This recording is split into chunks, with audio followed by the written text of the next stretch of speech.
Prime are trying to play for. Decent scaling as well, Dagda. Now that it is actually a Graves instead of the Jace you're talking about, we have solo laners who are going to be moving into the late game quite well. For success and having a good spot in that top lane, or, which looks like it may be the case, is playing tempos. Oh, hang on. Mako starting the level 1. Look at Shalcy and Elf. They got first blood. Wow. Hacker helping out. And you know what? We talked about how the strength of bottom lane's there, but not this quickly. No. The Q missing there from Crime, but an auto attack close. Pots needed to be burned. Lifesteal. And now EDG up to pushing bot. They're going to turn towards Dragon. Ward. Hacker with the Sonic Wave. He has flash to get out of there. Goes on in, steals it, yoink, but locked on down is even bigger. Ultra Prime heading towards the Herald.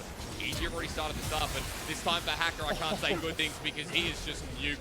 He faced Dragon gets started. You and I in a second going to have a talk about this. Vision in this early game has been so important. His ulti in the top side may be more important for now.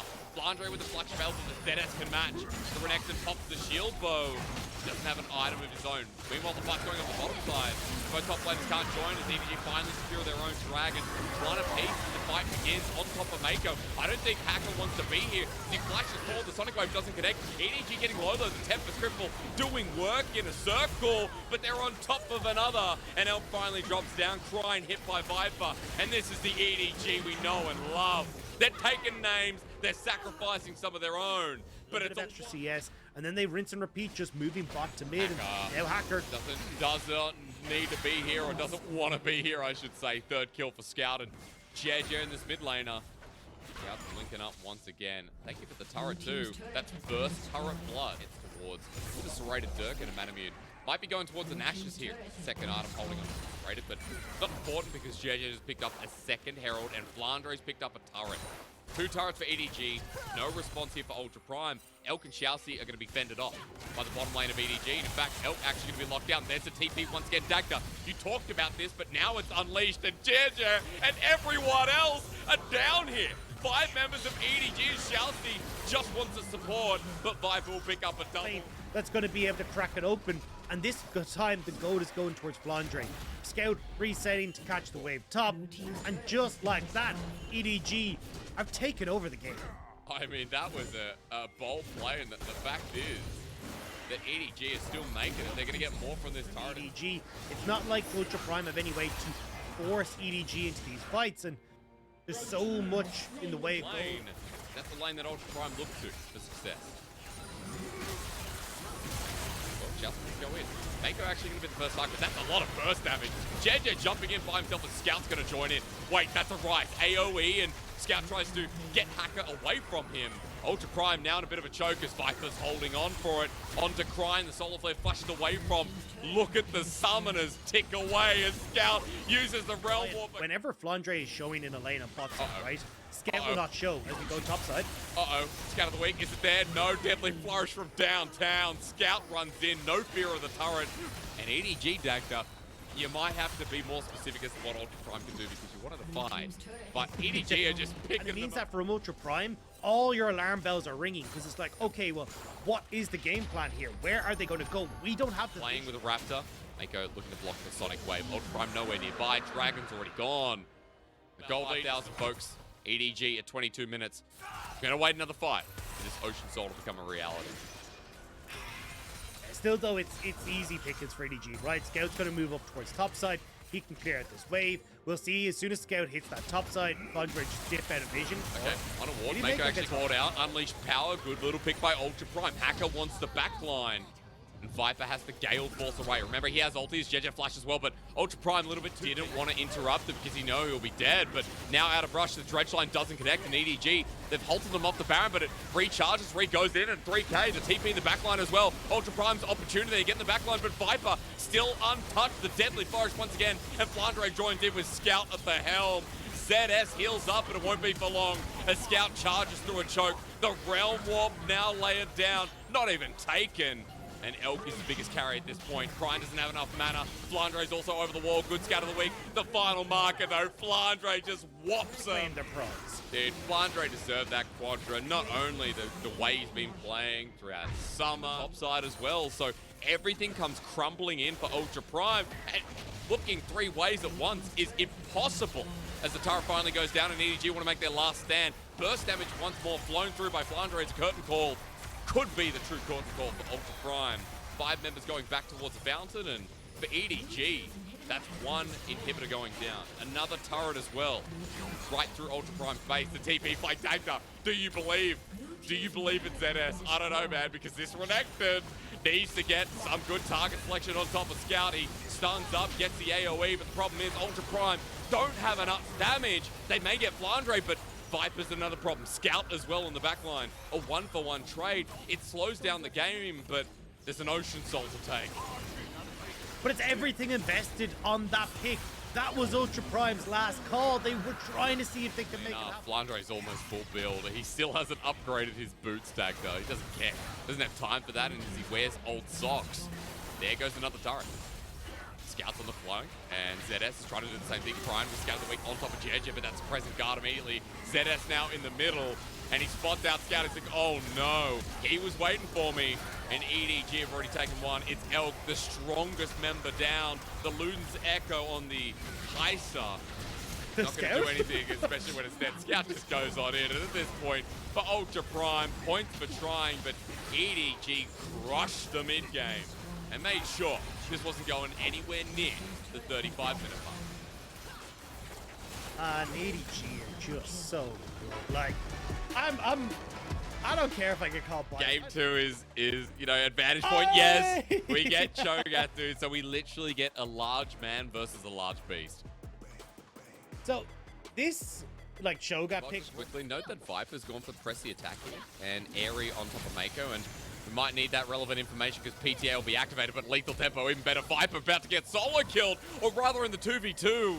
It ain't a solo, but double summoners burn now. Mako on top of Elk, a flash forward, they got it. Dagda. Mako has enough damage to get the kill back, but mid lane. That Lulu plays. Scout actually caught out as well. Hacker straight on into it. The flash from Hacker not netting. Gonna hold strong for now. Dude, we come back to bot. Let's just point out, Mako is like this frontline support, but maybe this time he's gone too far. Ignite's down, and Mako's been doing that for way too long. He's finally punished by Elk and Shoutzy, and Viper's even next. He's got the flash available. Cleanses immediately. Shoutzy with the Zenith Blade on top of him. Viper doesn't flash, and he pays the price. Push mid, but not just a little bit late off the mark. Now they still should get it. Maybe Flandre as well. Let's see, the flash away. Cataclysm is there. Flandre has the feast available, but Jeje's nowhere nearby. Top laner left out for scraps, and Krine picks it up with an Airy. 2 kills now on the mid. In this game. Well, it's a gold of 15 stat that we should bring up as soon as we get the 15 minutes. Is insane. He's got a full mana bar, full HP bar, and he's not really that far behind as Mako wild growths himself to get out from Hacker. Has flash and heal available, and Hacker actually gets hit pretty hard. The Gravitum ulti, 1 more Q will do it, and Viper with the flash forward, not even necessary. It's Mako who trades his life though, and so excuse me guys, I apologize. Not going to be from base, but it was close too. Hacker was able to walk down here, and he gets first turret blood, so you know what? In the end, the Herald play is exceptional. Or is it?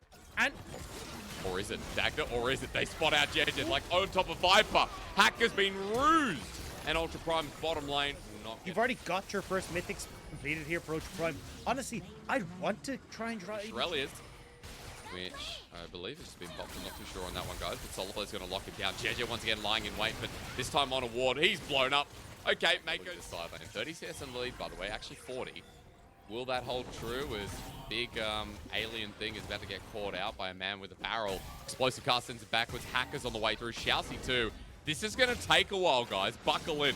Because the damage here, not really that much. Like, it's taken a while. I'm glad we now have a support to Mega Death Rocket. They give it to Elk.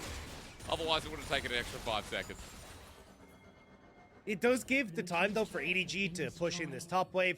Will give control for Ultra Prime to get this next dragon, though. I don't think EDG were going to contest it, though. They hadn't really decided to reset with Viper. He was still very firmly in that top side. So it feels like this was kind of an Ultra Prime give me, but at least with Elk anyway, I mean, exactly. Elk has 2 items, and you can see as well, Brian's pretty close to being able to pick up that Hextech ult. Runs towards them, but for now, EDG saw it coming, and even Flandre on top of the mid laner. EDG coming back in. He takes no damage. But the rest of the team aren't alongside with him. Everyone on top of Flandre, everything used, down he goes. But a 3-man Moonlight Vigil is huge from Viper. In a choke, Ultra Prime, not where they should be as Chaos Storm around from the wing. Hacker back in to his death. And ZS now the front line that has to Call get 50-50 steals, but are never really 50-50 with a Shogun. That's true. Well, Shogun's going to face it. Jeju at half go HP hard. though. The Crescent Guard comes out again, but look at the pathing. Look at the position of the gravity field. But for Ultra Prime, it's the Gragas backline that's absolutely blown it apart. They might even have this fight. Scout goes down too. Flandre just a remnant. Viper left alone. And for ZS, that was beautiful. Ultra Prime, as he said, like perfect. Oh, hang on. Okay, rocket on the dragon. It helps, but it's going to be the feast in the end. Oh no, the feast was a bit short, I believe. Smite was what secured it in the end. And Baron goes over to Ultra Prime. That's the trade-off here, as well as that top lane turret. Dagda, 5k gold lead just about. EDG, it's going to the late game where they are going to be massively behind. And it could not have been like a worst fight for EDG there either, right? As I'm sure we'll get the replay in just a moment. They've got their head in their hands right now and wondering who they can pick off. And again, it's coming back towards this bot, right? That's the one that I'm keeping my eyes on. Elk, 5 kills, 3 items, nearly an Infinity Edge completed for him as well. This is the guy that can take over the game, and Flandre is well aware of that. Randuin's Omen picked up. He's going directly in towards all that armor that we talked about, trying to make Elk's life a living hell. Make sure he's absorbing all the damage this Jinx can turn out, but with an LDR and a Kraken Slayer already, It's a minute 32, we have to worry about that anyway, but Ultra Prime, the damage they have is forcing EDG off the last. now Ultra Prime are doing such a good job of being aware of what EDG are up to, and now Dragon over Viper, so he does have a good amount of damage with that third item complete, but nothing compared to this Jinx. Scout on the flank here, look at where Elk is, Chaos Storm, he goes golden, that's a zoning ult for the time being, but Scout's just obliterated. Shouts he's going to be targeted here with Calibrum as JJ once again. The engage is there, but Flandre here has been tackled up. You said it, Dagda. He can't deal with Elk, who destroys him too. Flash over the wall from this Ultra Prime 80 carry. What we saw in game number 1, what a bounce back. What a second. Team mid, JJ actually poking Hacker. But it feels like a little pointy stick at this point. It hurts, but it doesn't really matter. JJ with the wild growth. Thank you, Mako, but now that's 1 inhibitor, if not 2. I mean, you can't really contest this top side. I mean, that was just a QE combo. Like, JJ, you're just taking pop shots. It's not even like Ultra Prime are committing anything to getting JJ away from these structures. It's 1 auto. I mean, look, Elk walks up, that's it. Explosive cast, the Present Guard will save him for now. But Hacker's walking up as well. Flandre takes Scat of the week, and Ultra Prime are all in with the Cataclysm on the backline. That's Viper. He goes into it because there's only one way out, and unfortunately, if you want to get to the top, you got to rock and roll. Are we doing it again, Dagda? No. Penta stolen. It's a Quadra this time. Yes, come Elk on. almost got 2 Pentas within like 4 days of each other. Ultra Prime, well-deserved once again, going to a game number 3 against the world champions. Nevertheless, the event is seeing every pick the same, and we get a Silas, so it's a difference. Silas versus LeBlanc. I know, you know, LEC fans will be pretty used to seeing vision that EDG are obsessed with. Yeah, I think they're trying to contest the respawn, but they don't have position. Well, Shouty to flash away. You're not getting away, JJ. Does he have enough energy? I don't think so. Shouty, that was literally awesome. Rose was like, maybe you can make plays bot, but that's kind of out of the question. Hacker is controlling there. Mako, where are you going? Sidestep, he has Everfrost. Excuse me, it's a Glacial Augment instead. Mako flashes over the wall, but he's followed and dunked down, and bit of overkill. So, honestly, they're bringing it back a little bit here, right? Play mid, gets gold for Scout. They're going to get the Dragon for themselves. They can flanking angle. Ultra Prime, this is going to be a full 5v5. Okay, now's the time to wake up. Chelsea with a 2-man knock-up. JJ and Viper immediately flash away. They've built space. Ultra Prime, this is not a good position, but into the backline. Scout is actually awkward himself. ZS and Elk deal with him. And now for the needlework, the curtain have call. A really good position here where they can actually control this entrance and make it really difficult for Elk to get through. Okay. So, well, it's going to get a charge. It's just going to go down immediately. So defending tier 2 shouldn't be a problem as explosive cast comes through. And all right, Flandre was just a little bit upsetty, while ZS is going to take the bottom lane turret. So Herald means that it's only a trade, Dagda. Gold goes back to being in Ultra Prime's favor. Teams are doing nothing but kind of take turrets here and there, trade off a vision. Hang on a minute, let's do it. Mako, is he caught out? No. JJ, is he? These are times where you ask, does pineapple belong on pizza? And really get into the nitty-gritty. Yes! A kick play! Solar Flare into the back line as well. EDG have found a pick on top of Cryan. nicely done without real contest here. Again, though, Oh, I saw that. But look, Ultra Prime just channeling mid. There's no time to talk about Pizza because Soulflare comes on down. Elk cleanses immediately. We finally get the fight. Explosive cast great onto Elk. The Sonic Wave. JJ set up the success. The Warthog, the kick a bit early, but it's double Cataclysm at the exact same time. EDG is sicking around of doing nothing as Viper hits from the back line, but Ultra Prime are getting diminished. Flandre and Mako heading forward. It's one that this game is going to change a little bit, with EDG being able to catch up in items and more importantly take over. Blue team's turret has been destroyed. I mean, The Cataclysm. Probably shouldn't say that ever again. Viper gets poked out a little bit by Cryan. EDG are in the pit, but ZS is starting to drag it. Flandre goes on an explosive cast on the flying cow. He's dead. Let's reset that height as Scout goes in again. His Cataclysm used, but he's gone gold, but so is ZS. Right into the back line. That Cataclysm is onto 4. Sonic Wave, into the back line. There's Solar Flare onto Elk.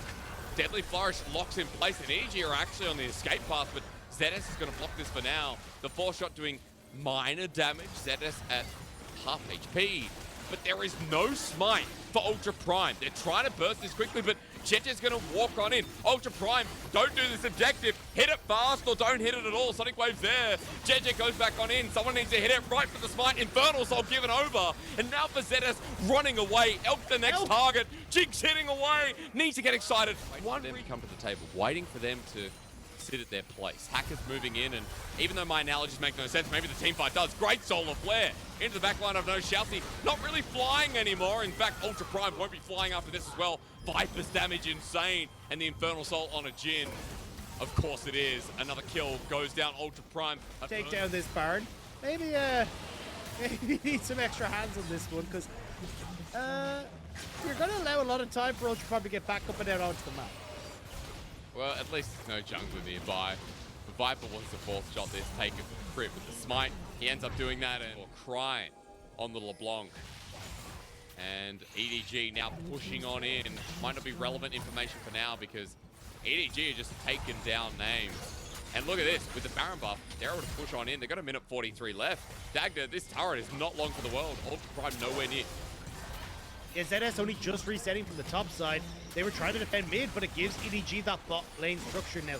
As you said, 1.5 minutes left on the Baron. They can still continue to push in, siege up mid. You can look at Flandre going to collect that mid wave and set it up, but Chelsea's just taking a pummeling in this mid. Yep. I think the mistake for Chelsea not getting the early Shirelli is... Oh, there we go! Well, 4 shots at the ready. Watch Viper. He hits Chelsea once again, and he's taking so much damage, even with the Unbreakable Will. Scout takes it. Cataclysm in the backline, but EDG still healthy enough. Infernal Soul packs a hell of a wallop as into the back. The Observer even freaks out. Too much action for this sleepy game as the curtain call hits all members, and EDG, they want to end this one before the 35-minute mark. Dagda, Baron on 4 members. They're going to run it home. The team fight is still just too strong from EDG. Scaling be damned, Infernal Soul lives on, and EDG will look to take the series. If only just Ultra Prime gave them a very good run, but at the end of the day, EDG will remain undefeated in series, but we have our eye on Ultra Prime. And EDG, we have our eye on you, because this series, there's going to be a lot to talk about. There's going to be a lot to talk about with the coaching staff. But hey,